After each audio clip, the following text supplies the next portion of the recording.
Alchemist என்பது பிரபலமான பிரேசிலிய எழுத்தாளர் பவுலோ கோயெல்யோவின் புகழ்பெற்ற நாவலாகும். இந்த கதை சாந்தியாகோ என்ற மேய்ச்சியாளன் பற்றியது. அவன் தனது பெரிய இலக்கு அல்லது பர்சனல் லெஜெண்டை உணர்ந்து அதை அடைவதற்கான பயணத்தை பற்றியது.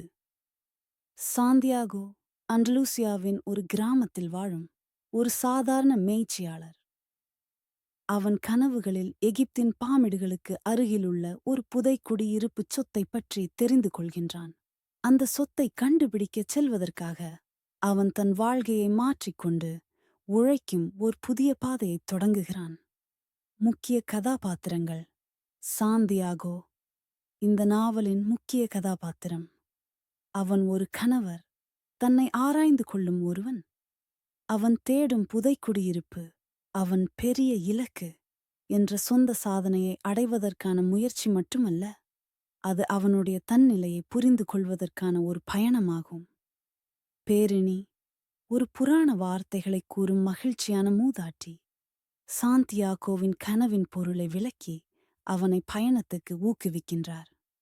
அவள் சாந்தியாகோவிற்கு சொந்தமான இலக்கை கண்டுபிடிக்க வேண்டும் என கூறுகிறது. மெல்கிஜெடெக், கிங் ஆஃப் ஸ்லேம், இந்த பழங்கால அரசன் சாந்தியாகோவிற்கு பெரிய இலக்கு என்ற எண்ணத்தை விளக்கி அவனின் பயணத்திற்கு தொடக்கமளிக்கின்றார். அவன் சாந்தியாகோவிற்கு 2 கற்களை கொடுக்கிறார். தியோரிமி மற்றும் தும்மி அவன் பயணத்தின் வழியில் இருப்பு மற்றும் இருள் ஆகியவற்றை உணர உதவுகிறது.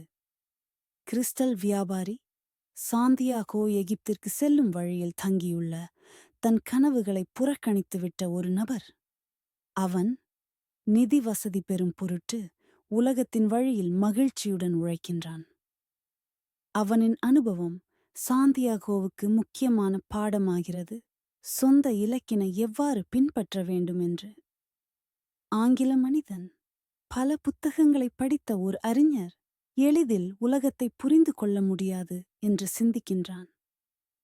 அவன் பண்டைய கலை, தங்கம் மாற்றும் கலை பற்றி அறிந்து கொள்ள விரும்புகின்றான். அவனின் ஆக்கபூர்வமான அறிவு சாந்தியாகோவின் அனுபவங்களைக் காட்டிலும் சிகிச்சை அளிக்காது என்பதை அவன் ஏற்றியுள்ள அனுபவம் உணர்த்துகிறது. அல்கெமிஸ்ட் நாவலின் தலைப்பின் பிரதான கதாபாத்திரம். அவன் ஒரு உயர்ந்த அறிவாளி, தங்கம் மாற்றும் அற்புதத்தை செய்வதாக அறியப்படுகிறது. அவன் சாந்தியாகோவுடன் பயணத்தில் சேர்ந்து அவனுக்கு பலமுறை உதவி செய்கிறான்.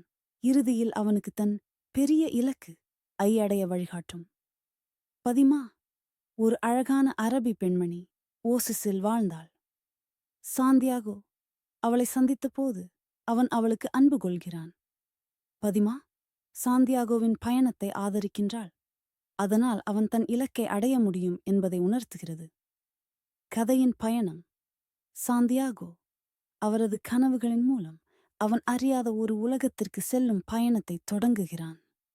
முதலில் அவன் தன் மேய்ச்சியாளன் வாழ்க்கையை விட்டு விற்பனை செய்கிறான். அதன் மூலம் அவன் எகிப்திற்கு செல்ல ஒரு படகு தொலைபேசி வாங்கிக் கொள்கின்றான். அந்த இடத்தில் ஒரு திருட்டுத்தனமான மனிதன் அவனது பணத்தை திருடிவிட்டான். ஆனால் அவன் ஆற்றலுடன் நிறைய வேலை செய்து பொருளாதாரத்தை உருவாக்குகிறான். எப்போது அவன் மாற்றத்தை உணர்ந்து ஷாப்பை உருவாக்க ஆரம்பிக்கின்றான். ஆனால் ஒரு நாள் ஒரு தீர்வைச் சென்று கண்டறிய அது அவனின் வாழ்க்கையின் முன்னேற்றம் பற்றியது.